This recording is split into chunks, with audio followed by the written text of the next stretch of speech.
dans cette nouvelle vidéo. Alors aujourd'hui, on va s'attaquer au programme spatial soviétique.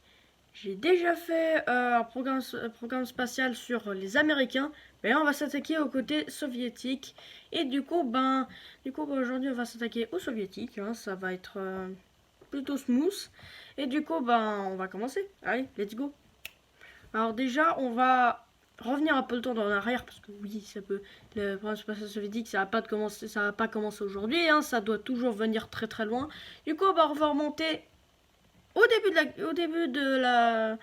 la fin de la Seconde Guerre mondiale. Et du coup, c'était comme pour les Américains, les Soviétiques, Français et Américains, ils ont récupéré des V2. Enfin, la France, elle a récupéré que des pièces, mais ça sera pour la semaine prochaine pour le programme spatial français. Et du coup, les Soviétiques ont commencé à ramasser des V2, voilà, comme les Américains. Mais les Soviétiques ont fait bien plus que récupérer des V2.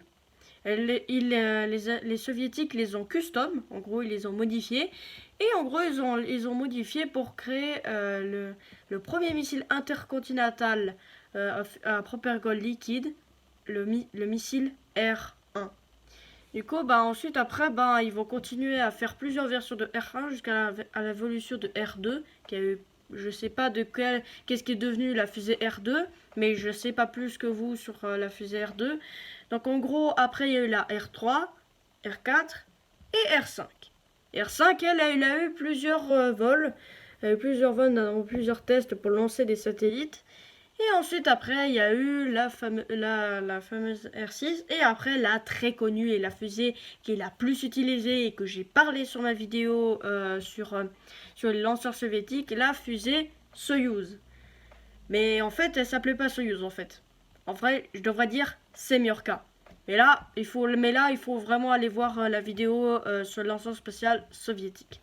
Alors déjà, la fusée Semyorka n'était pas destinée à envoyer des satellites, elle était plutôt destinée à envoyer des têtes nucléaires dans l'espace pour arriver sur l'ennemi. Et du coup, après, ça a été décidé après que pour faire rival à la guerre froide aux Américains, ils décident d'utiliser ce missile pour en faire un lanceur de satellites et c'est comme ça qu'ils lanceront Sputnik. Et après, Laika sur Sputnik 2. Et ensuite, après, les Américains, eux, ils ont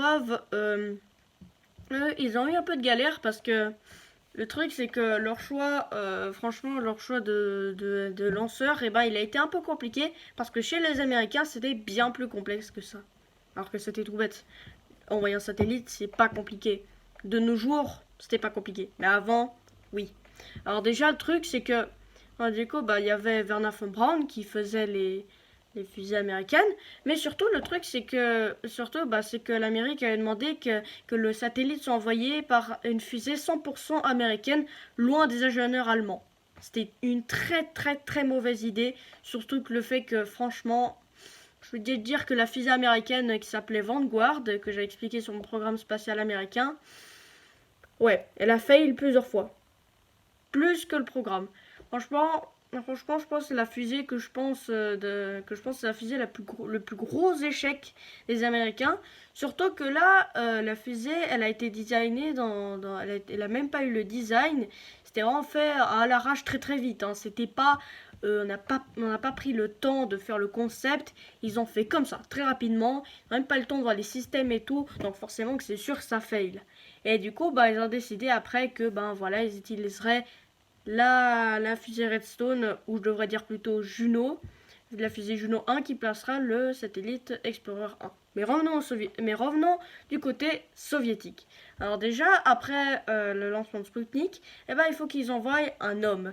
Et du coup, ils envoient Yuri Gagarin avec leur premier et tout premier vaisseau spatial au monde, Vostok. Vostok ne ressemble pas au vaisseau d'actuellement Soyouz ou encore au vaisseau Apollo. C'est en fait une sphère qui est capable de mettre 1 à 2 personnes. Et du coup, cette sphère, en gros, elle contient en gros des batteries, des systèmes pour les personnes qui y vivent. Mais du coup, c'est également que Yuri Gagarin va découvrir des nouveaux symptômes au niveau quand il sera dans l'espace, le mal de l'espace. En gros, qu'est-ce que c'est le mal de l'espace ? Bah, en gros, en fait, le mal de l'espace, c'est en fait tout bête. En fait, c'est en gros que c'est comme lorsqu'on est en voiture. En gros, si on n'arrive pas à suivre le mouvement de la route, du coup, quand par exemple on a l'impression que nos yeux bougent alors que nous on sent qu'on est immobile, notre cerveau il va croire qu'on nous a empoisonné, il va se mettre à vomir. Voilà, c'est les nausées. Et du coup, là, c'est pareil. Parce que là, on n'arrive même pas à distinguer le haut du bas, vu qu'on est dans l'espace et il n'y a pas de haut ni de bas. Et j'aurais dire même pas de centre. Du coup, c'est un peu compliqué au cerveau de comprendre ce qui se passe et il est en PLS total. Hein. Je pense les premiers jours, tu vomis. Hein. C'est un peu compréhensible. Mais pour ceux qui sont moins sensibles, il y a quand même de la chance que tu aies un tout petit peu de nausée, mais tu en auras beaucoup moins. Bon, revenons aux fusées. Alors déjà, et ensuite, après la fusée, elle a eu plusieurs après la capsule Vostok. Après, elle a eu une modification très très grosse après pour après la première sortie spatiale de l'histoire. En gros, c'était avec Alexei Leonov qui en gros est sorti grâce à à une nouvelle capsule, la capsule Voskhod, qui en gros est équipée d'un sas dépliable. Donc en gros, il se gonfle et après il se dégonfle. Bref, il est dépliable et ça prend moins de place. Et ensuite après, en tout cas, cette sortie spatiale se dépasse sans accroc. Presque. Parce qu'en fait, la combinaison, il comprenait pas trop ce qui se passait dans le vide spatial.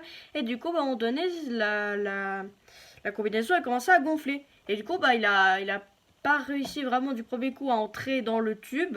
Mais il a quand même réussi à entrer. Et puis, c'était un peu galère. S'il était resté plus loin, ça aurait peut-être pas été génial. Il serait peut-être coincé dans l'espace. Mais heureusement, il est rentré sain et sauf dans sa capsule. Et ils sont rentrés dans l'atmosphère sans aucun souci.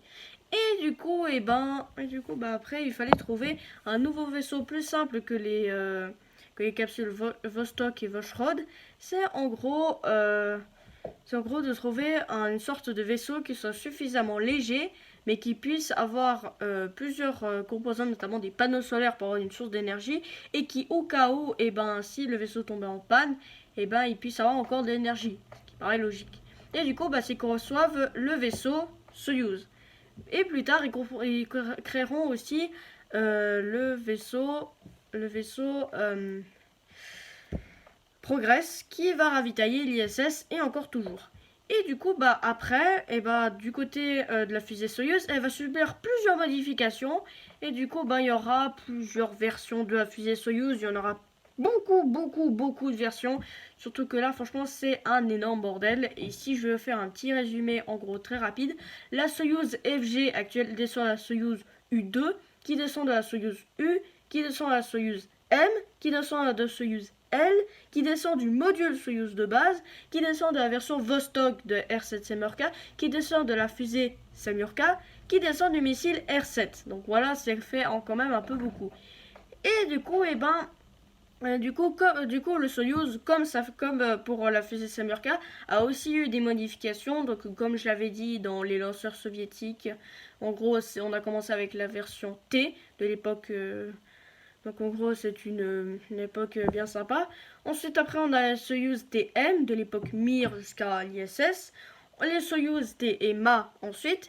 Et l'actuelle et récente version Soyuz MS, vaisseau également utilisé par Thomas Pesquet en 2016. Ce vaisseau qui est extrêmement fiable et surtout que franchement maintenant il est beaucoup plus amélioré que maintenant. Les panneaux solaires sont beaucoup plus puissants et du coup maintenant il peut y avoir un stockage d'énergie bien plus augmenté que des dernières versions. Et du coup, voilà ce qui en devient du Soyuz. On va s'intéresser on va s'intéresser à la fusée Semyorka.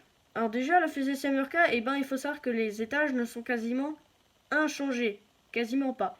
Et du coup, franchement, ça fait vraiment un très bonne durée que ça n'a pas été changé. D'ailleurs, les lanceurs soviétiques, je vous invite à aller voir. Il y aura beaucoup plus de détails sur la fusée que j'ai pas envie de revenir parce que sinon, c'est bientôt la fin, d'après ce que je peux voir sur mon compteur. Du coup, on va revenir sur la suite du programme. Du coup, franchement, il n'y a pas vraiment grand chose à dire parce qu'il n'y a pas eu vraiment d'échec. Parce que, comme j'avais dit, allez au pire voir la vidéo sur les lanceurs soviétiques, c'est que les boosters sont liquides. Et du coup, il y a moins d'accidents. C'est pour ça qu'il y a eu pas beaucoup d'échecs. Mais du coup, il y a eu quand même plusieurs échecs. 2 échecs sur les programmes spatiaux soviétiques. C'est déjà le premier, genre lors de Soyouz 1. Déjà, non, ça c'est pas un échec, mais il y a un problème, c'est qu'en gros les panneaux solaires ne s'étaient pas un seul des panneaux solaires s'était déployé, mais l'autre pas. Mais il a quand même réussi à s'amarrer à une station qui s'appelle Salyut. Du coup, Salyut 1, c'est la première station spatiale de l'histoire.